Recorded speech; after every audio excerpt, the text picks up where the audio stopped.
ሰላም ቤተሰቦቻችን እንዴት ናችሁ? ዛሬ ቦሌ መድኃኔዓለም ወይም ደግሞ ቦሌ ሃይ ስኩል ፊት ለፊት ምን አይነት አፓርትመንት እየተገነባ እንደሆነ ሙሉ መረጃ ሰጣችኋለሁ ማለት ነው። እንግዲህ ቦሌ ሃይ ስኩል ወይም ደግሞ አጠቃላይ ሁለተኛ ደረጃ ትምህርት ቤቱ ፊት ለፊት ዲማ ሆፕ ስቴት እያስገነባ ያለው እጅግ በጣም ቅንጡ አፓርትመንት አለ። ታዲያ G+24 የሆነ አፓርትመንት ነው።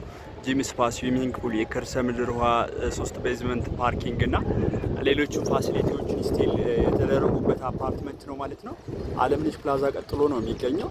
ከግራውንድ እስከ 6ኛ የምታያቸው የንግድ ሱቆች ናቸው የሚሆኑ። ከዛ በኋላ ደግሞ መኖሪያ ቤት አፓርትመንቶቹ ማለት ነው። የንግድ ሱቆቹን ስትፈልጉ ከካሬ ጀምራችሁ፣ መኖሪያ ቤቶቹ ደግሞ ከባለ 1 መኝታ እስከ ባለ 4 መኝታ ለመኖሪያ ወይም ደግሞ ለገስት ሃውስ ጥሩ የኢንቨስትመንት አማራጮች ናቸው የሚሆኑት ማለት ነው። አሁን ላይ ከካሬ ጀምራችሁ የንግድ ሱቆቹን ከግራውንድ እስከ 4ኛ ስትገዙ ሙሉ በምትከፍሉበት ጊዜ ከ20% እስከ 40% ቅናሽ አድርገን ነው እየሸጥናል።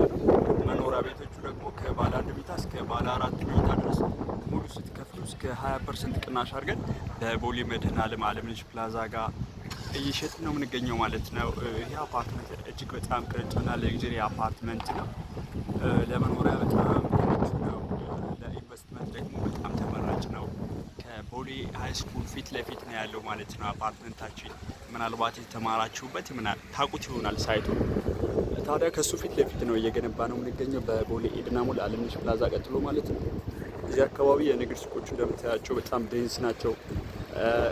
ከፍሎ ደግሞ የምታያቸው ገስት ሃውሶች ናቸው እና ስፔሻሊ ለኢንቨስትመንት በጣም ተመራጭ ነው ይህ ሳይት። የንግድ ሱቆቹ ልትገዙ በቀላሉ ነው የሚከራዩላችሁ ወይም ደግሞ በቀላሉ የገዛችሁትን ለዋጋቸው ያወጣችሁትን ገንዘብ በአጭር ጊዜ ውስጥ ይመልስላችኋል። መኖሪያ ቤቶቹ ደግሞ ለገስት ሃውስ በጣም ቆንጆ ናቸው።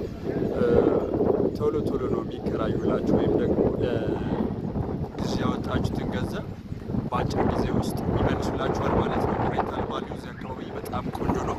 አሪፍ ነው የሚከራዩላችሁ። ብትኖሩባችሁ ደግሞ መሀል ከተማ ነው። ሁሉንም አክሰስ በአንድ የምታገኙበት ኤሪያ ነው ማለት ነው። ለበለጠ መረጃ ታች ባለው ስልክ ብትደውሉ ሙሉ መረጃ እንሰጣችኋለን። መልካም ጊዜ